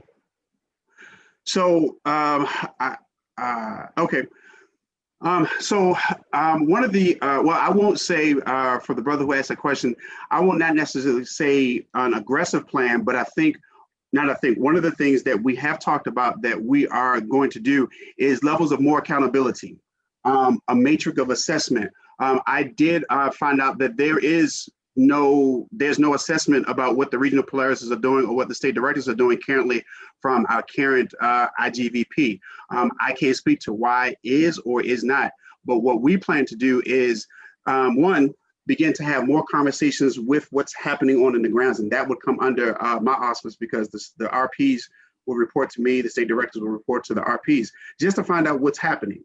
You know, one of the things I found out is speaking to the RP for the Far West, they're on such a different scope of terms of what things happen. We would definitely have to model a plan that is different for them as it is for the Eastern region. Thus, it would be different for each one of the regions, but still trying to ensure that we're doing some of the same practices, but probably getting to the end result a little differently. When you have goals, objectives, and outcomes, for the brother who asked that question, that makes the level of more accountability less like you're pulling teeth. And so you can look at documentation, you can look at the assessment to see, okay, what has happened and how can we build from the one year to the next year. So that would be, you know, the initial plan going in. Will there be some kinks in that? Probably so, but we definitely will look to try to build, to strengthen, to grow these regions by just making sure that brothers are accountable. And if they're not doing the necessary job, you know, well, we don't appoint RPs, but we have to help them, you know, as we say in higher ed, we got to put them on a PIP plan to make sure that we are growing the regions and people are not just cloud chasing or holding particular offices. I don't know if Brother Taylor's back. Did you want to chime in on that, Brother Taylor? You're still on mute. Brother Taylor. I'm sorry, Brother Hill. I'm having technical issues over here. My bad, brothers. I think you covered it. So we can move on to the next iteration. Okay, I know that there are a couple of questions about the mortgage. Thank you.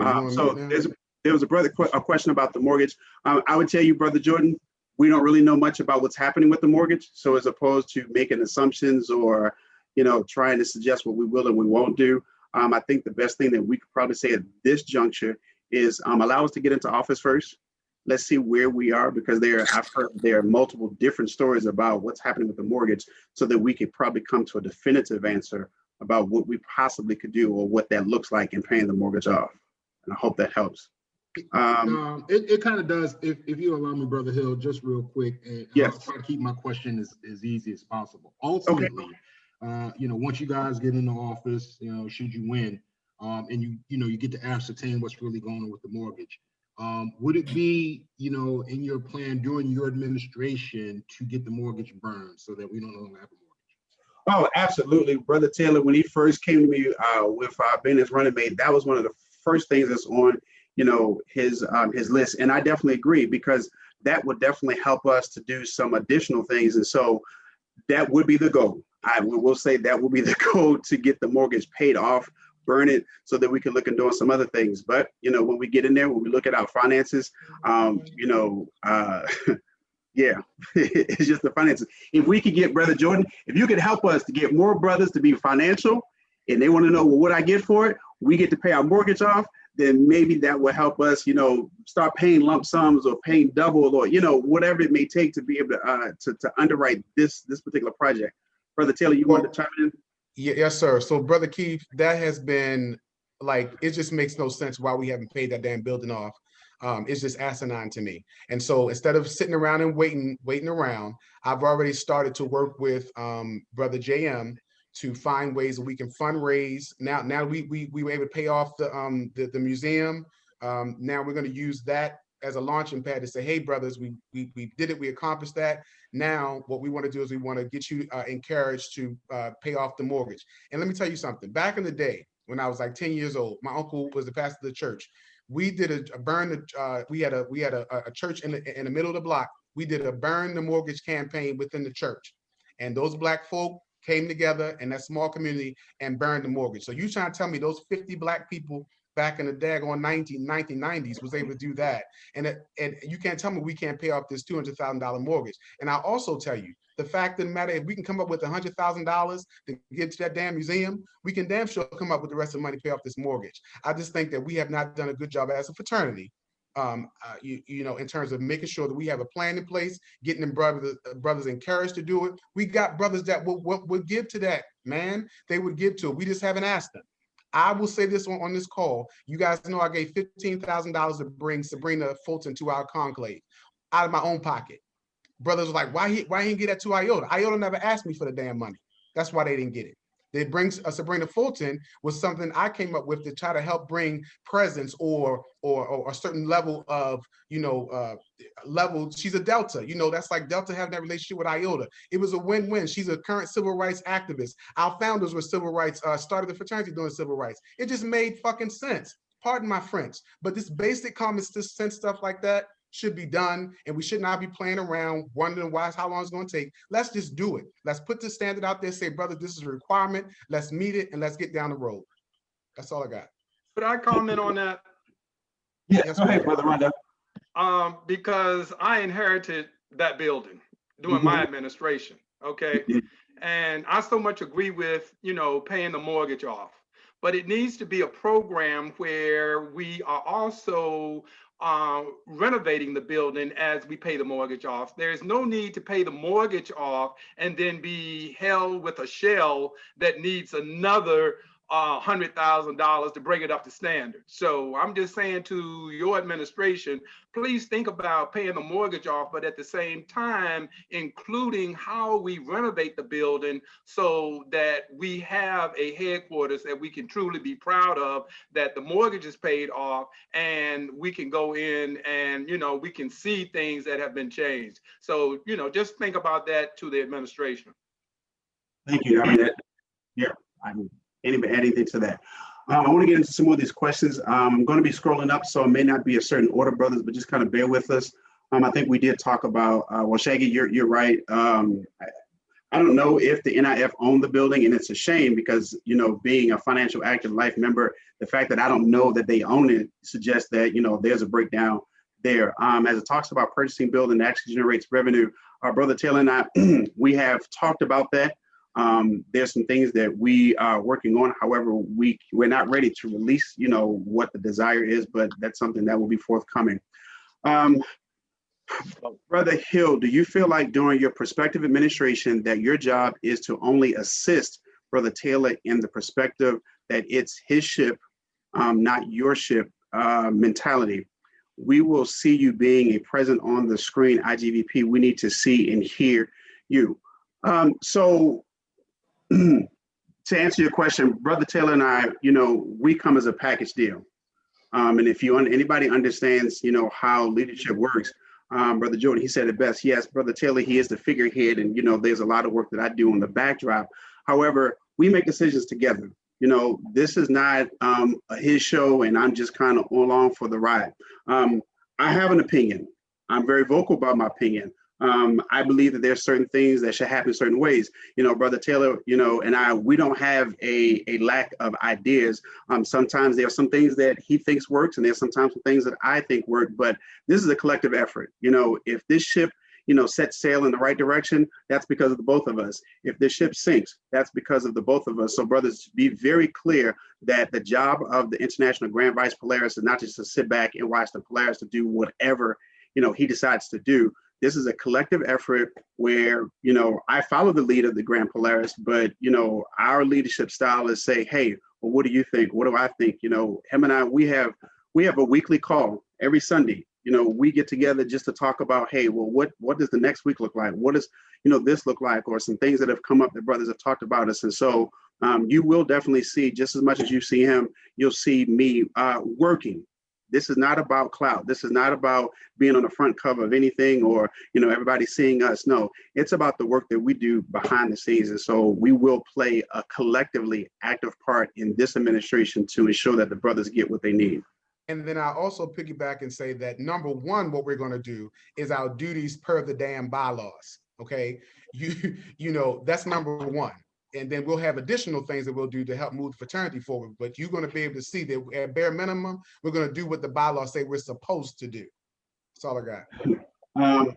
So question, okay. Well, we'll tie, so Brother Jordan and Brother Thornton, we'll kind of tie this in together. That is talking about the Grand Council.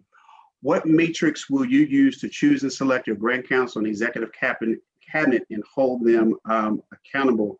Well, you know, as you all, well, if you don't know, there are job descriptions out there for every position that's on the Grand Council. So everybody who is currently serving will have an opportunity to reapply for their positions, as well as brothers who are interested in those positions. There may be some that we actually appoint because we need to get done. And then the accountability is, as I may mention earlier, a matrix that we will devise that will work to measure the success. You know, are they doing what they're supposed to be doing? You know, Brother Taylor, he is a firm component of not having a lot of meetings and having them long. You know, there'll be standard meetings that we have to do. You know, we'll listen to the brothers. We'll listen to you. You know, if you all come and tell us, you know, well, the director of undergraduate affairs, we haven't heard from him. We don't know what's going on. We don't know what's happening. Then that's a conversation, you know, that I'll have to have with the director of undergraduate affairs. Well, this is what's happening. What's going on? I think, brothers, to help better understanding, I think that there needs to be a presence.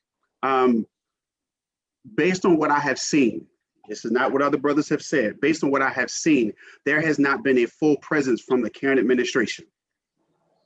And when I say a full presence, I mean that there's actually actively somebody doing something all the time that brothers can say, yes, I emphatically know that this is happening, that is happening from our administration. We can't speak to why or how, but we know that. But with us, we're looking to have a presence, you know, to make sure that brothers are doing what they're supposed to do. So at least in our wheelhouse, it won't even be a lack of brothers not knowing what's happening.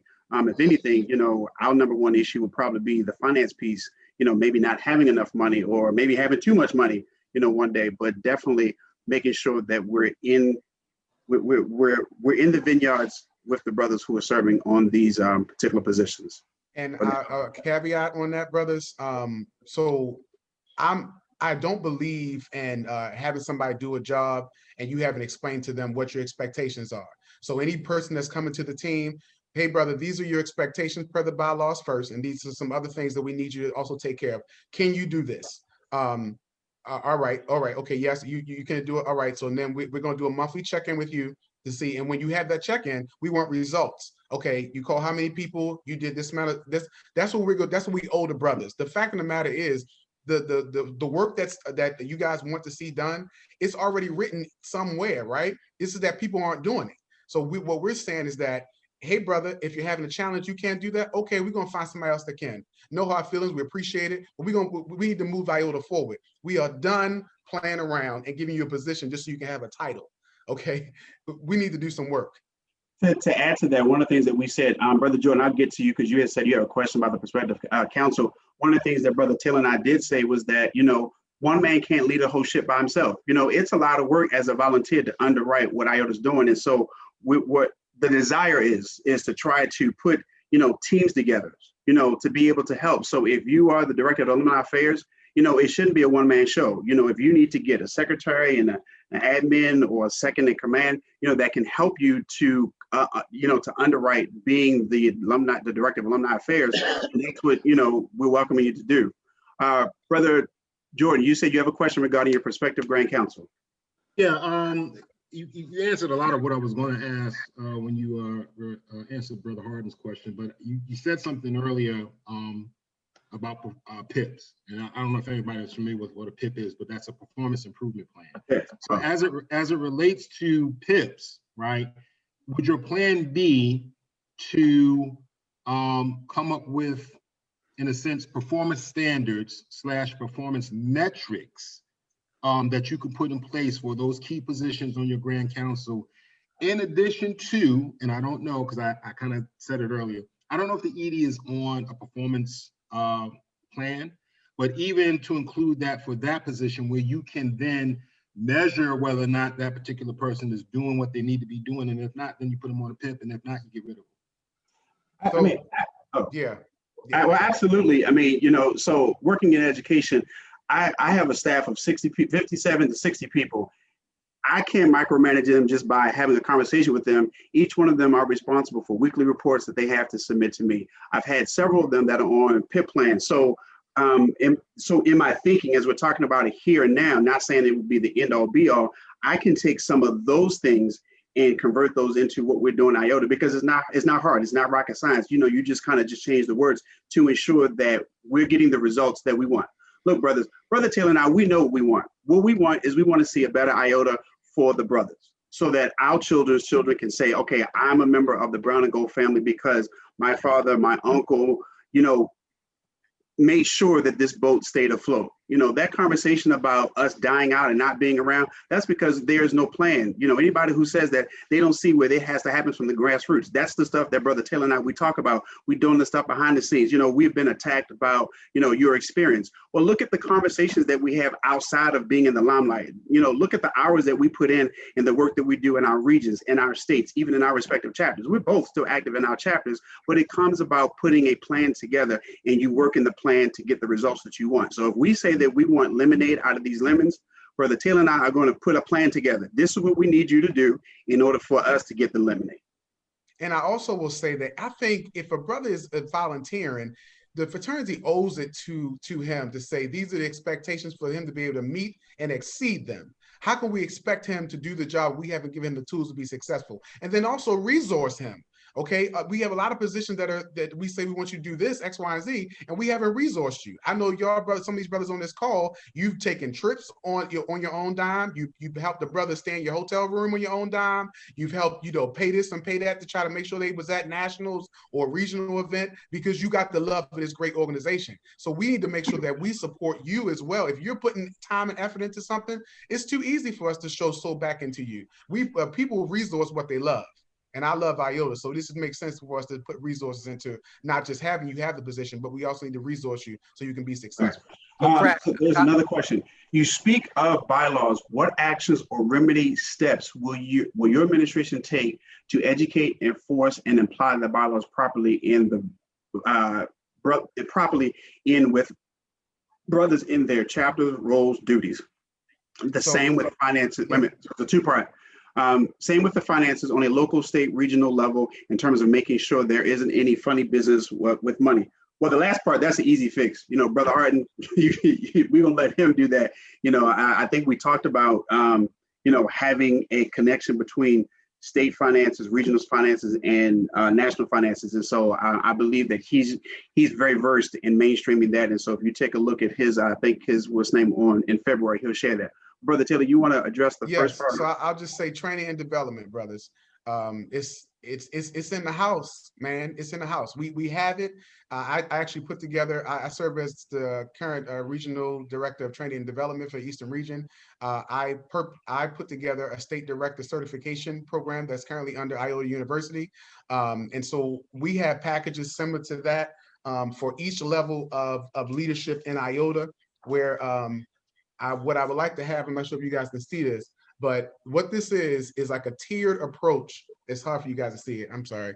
It's a tiered approach. Now this is from my job. I stole it, right? But it's a tiered approach for each level of from a neo to the grand. You have leadership training 101. You have like a state director training 101. So if you're in a position and you have never been a state director before and you get thrown into it and they just tell you figure it out, no, we're going to resource you. We're going to say, hey, take this state state director training for you to be successful. And then we're going to follow up with you on a monthly basis or whatever the need might be to say, hey, brother, this is how you be successful. And we're also going to put you in mentorship with a senior state director, somebody who's been doing it for a while. And we're going to say, hey, reach out to this brother. He's a resource, et cetera, et cetera. Common sense stuff that's being done at every other place, but we just need to put it into practice here in our great organization. The next question is, how did you come to choose your current campaign staff? Are you all financial? You seem to have some savvy, sharp brothers on your team. What are their skills and job sets? So, you know, I have to tell you, brothers, Brother Taylor and I, we share the sentiment that I think we have some of the best group of brothers that are serving on our campaign. How do we choose them? Well, very candidly, you know, it's about relationships. You know, we picked up the phone, and each one of these brothers, we literally picked up the phone and called and said, hey, we're running for office. Would you be willing to serve? And so after we kind of talked about, you know, our platform and what we're looking to do, you know, some of them definitely agreed. Their skill set. We have a bus. The Taylor Hill campaign is the bus. We had to find people to put on the bus in the right seats. And so when you look at our website, when we just look at a couple of the brothers, you know, doing our IT, phenomenal team that's doing our IT. They have expertise in that. That's what they actually do. Graphic and design, hands down. You say what you want to say. I'm not calling any names, but we have the best graphic designer on this side of heaven in the Iota Phi Theta Fraternity Incorporated.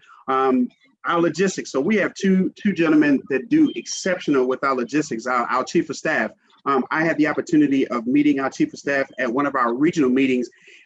He was actually at the end of his process, and you know, I charged him and asked him a question, and although he couldn't answer the question, I met him several weeks later, and we had a real honest, courageous conversation based upon our interaction there. And he has just been sharp every step of the way. He keeps us intact. So yes, we asked brothers who, one, were willing to work, but actually had the skill set. Financial. So to be very transparent, I don't believe that all of our campaign members are financial. However, what Brother Taylor and I, we did was we put a requirement out there that all had to be financial by the deadline date of the fraternity.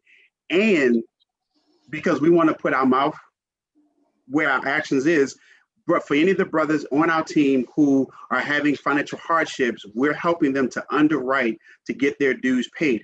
Not because we need somebody to work for us, but this is our reasonable service. One of our brothers on one of our calls said to us that, you know, we do very well with 4 of the 5 stars.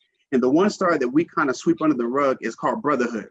And so if we're asking you to serve in our campaign, but definitely want you to be active in the organization, and you're having financial hardships, you know, what harm does it help to try to help underwrite it? I'm not saying that we're millionaires and we're not saying that we're rich, but the fact that we do this for these brothers will now catapult them to be able to tell other brothers, hey, this is why you should become financial, not because they help me with, you know, my dues, but because this team right here, they're really about the brotherhood. And so we did pick a great team of brothers. Brother Taylor, do you want to?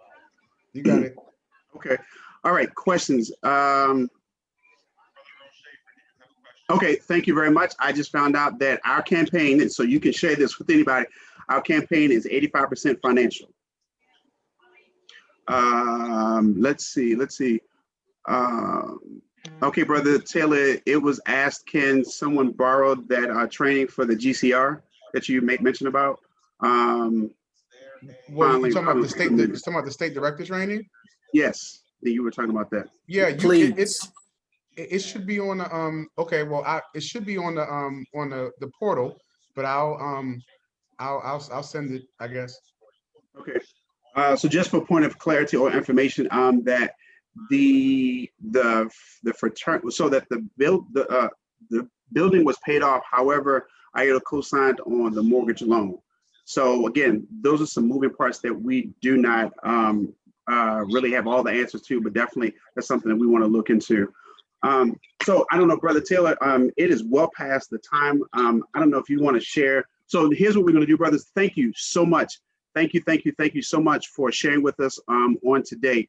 There are 2 things you will see in the chat. we have actually dropped our website in there. So if you have not taken a look at it, take a look at it. If it's something on there that you have questions about, feel free to reach out to us. You know, we are definitely open to listening and hearing, you know, what you have to say. The next thing is I have dropped actually a, so what we wanted to do is we wanted to hear from you guys. And so I've dropped in the chat an evaluation, a survey of what you think happened today. How do you feel about it? What are some things that you want to know about, or some things that that you would like for us to take a look at, and we will definitely do that.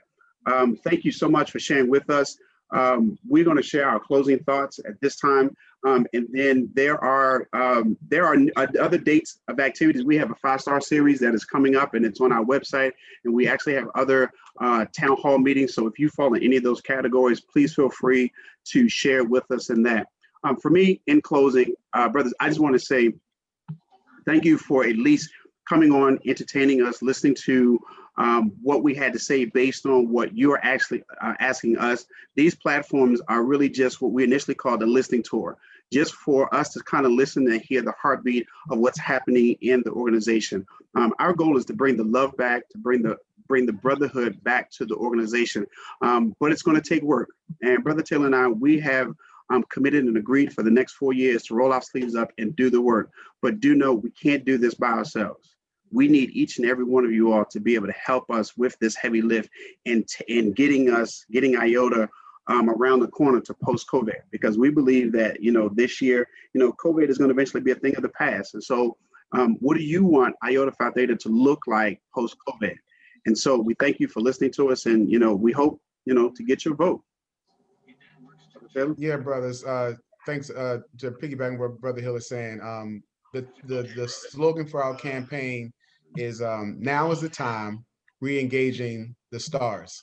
Now is the time, because like many of you guys on this call, you've been sitting around wondering, like, what's taking so long? Why aren't we moving? Like, what's the problem? So now is the time. And how do we do that? How do we get to the next level? We're just gonna go back to what our founders did. Man, they gave us 5 stars for a reason as our foundation. We're going to re-engage them, think about them differently, reimagine them, and find ways we can get to the next level.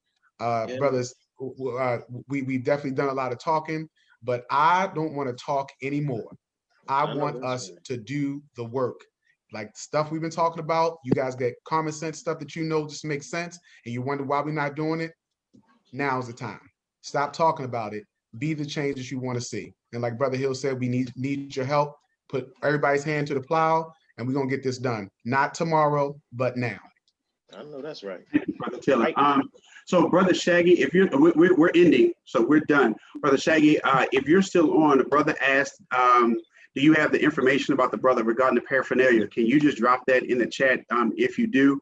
And Brother Taylor, I'm gonna let you, this is the last question, Brother Taylor, I'm gonna let you, I think it's a very apropos question. Should your ticket win, will you work with the other camp should they have to concede over you? Absolutely, man. It just makes sense. I've been trying to preach this throughout everybody. We can't turn away anybody. If you got a brother that wants to help and support this organization, it's about making Iota better, not a personal agenda or anything like that. And I really mean that with my heart. I may disagree, or we may have to find a way to get into the middle on that. But of course, we need all hands on deck. So call your LBs, call your chapter brothers, the brothers who you see once in a while, just hit them up. And let's say, come on back to the fold, brothers, because one thing that's been coming up constant when we have these phone conversations is about what makes Iota great. Like Brother Keith mentioned about, you know, what's that one thing, what's that thing that you could say when you see the charcoal brown and gilded gold, what's that one thing that you really can relate to or connect with us? And I would argue that it's brotherhood. When you look at us, when you talk to some of these old school brothers and they remember how things used to be and what made us unique among all the other Greeks, was that they could look at us and see that there was a brotherhood that was strong, that was powerful, that meant something, and that wasn't fake and phony. And so as we've gotten older and gone through the years, we kind of played this game. But brothers, if we go back to the core of who we are, brotherhood, we are unstoppable. Brother Shaggy, did you get that request? Yeah, I emailed him. I'm a private message to see who exactly he was talking about with the Nelly. I think he might have been talking about when I referenced Ted. Yeah, I think you might have been talking about Ted. Okay. Ted doesn't sell net. Well, Ted can't sell Nelly anymore. Right. Brothers, I have a meeting. It's our first chapter meeting in a couple minutes, and I just want to say one thing to you. You have to address the 12 years that we've chased away all the workers in this frat. Not that we don't have any workers, but we forced them to be more involved in the chapters, regions. If you could address that, see this whole thing that brothers don't want to get involved, or we ask me, you have to address why. If you can do that, I guarantee you, you will be successful in whatever you want to do. Even if you don't get all of them, even if you just get a little bit of them, you will be successful. So I really hope that, you know, you keep that in mind, you know, regardless of how anything goes in these turbulent times. And if you do that, you'll be successful. You need to address the things that we don't talk about. Is, damn, that dude was the most active brother we have. He don't want to do nothing now. You know, Brother Shaggy, it's so funny that you said that, because I've been saying this. I think I probably, Brother Taylor, last week I made mention to you. But Brother Shaggy, honestly, you hit the nail on the head. And I want to be very honest. And I haven't said this to this brother yet, so I'm sure it's going to get back to him before I have that conversation with him. There are brothers who have left the fraternity. But here's why. On both sides, personalities or feelings. That's really a lot of what's happening. You know, brothers, you know, for one reason or another. I mean, I've been ostracized over a couple of years about some stuff that I have done or haven't done or heard or not heard. But if you got brothers that can have conversations, so I'll say it here, it's recorded. I think by far one of the best planners that we had outside of Brother Bennett in terms of planning conclave was Brother Don Holloman. Now, the truth of the matter is, Don Holloman and I, we don't see eye to eye on many things. But you know what, though? When we get back to having meetings publicly, I wouldn't mind having a conversation with him and say, Brother Holloman, I don't know what the difference is between you and I, but I'm willing to put that aside. Would you be interested in spearheading or being on the team or the committee to make sure that we have, you know, one of the most engaging, interactive, attended conclaves that we have seen in a while? And, you know, whether he does it or not, you know, that's brothers being mature. That's brothers, you know, setting aside any differences and saying, hey, this is what we're willing to do. And then some brothers may very well decide, well, you know what, the organization has burnt me enough. I don't want to be a part. But I don't think anybody that is on our team would be willing not to say, hey, you know what, we need your help. If we go back and get those other brothers, but Brother Shaggy, not only that, but, you know, we got a lot of new brothers, you know, in the trenches that are coming up now. You know, if you look at our platform, you can't say any of those brothers have been, you know, around, you know, for many moons ago that have been doing work and kind of walked away. A lot of these brothers are fresh brothers that, hey, they want to do the work. And so, you know, we're not above, you know, asking questions, wanting and asking people to help us to do the work that we need to do to take Iota to the next place. All right, well, gentlemen, thank you all so much. We appreciate it. Look forward to hearing from you guys on our next campaign trail. Everybody have a great evening. Yeah, thank brothers for putting this together. I know it's not easy fielding a lot of the questions and topics that come up. What I will say about you gents, you know, you have been very willing to engage. You may not like the questions. I'm sure, you know, you kind of did one of those on maybe a few that I asked, but you know what? I think, you know, the true measures of leadership is, you know, again, being able to field those tough questions and give the honest answers, regardless of whether brothers are going to like it or not. At the end of the day, I think we all want the greater good for our organization as a whole. I know that, you know, while we've had some great leaders, you know, that have been International Grand Polaris and International Grand Vice Polaris, you know, a lot of us are just not satisfied with the direction that we're going, and, you know, we all want better. So, again, I commend you brothers for, you know, setting this up, fielding hard questions. I'm sure more are going to come from other regions and other brothers as you move closer to, you know, finalizing winning your campaign. I wish you the best of luck, and I plan on shooting more hard questions at y'all in the future. Thank you. Have a good day, brothers.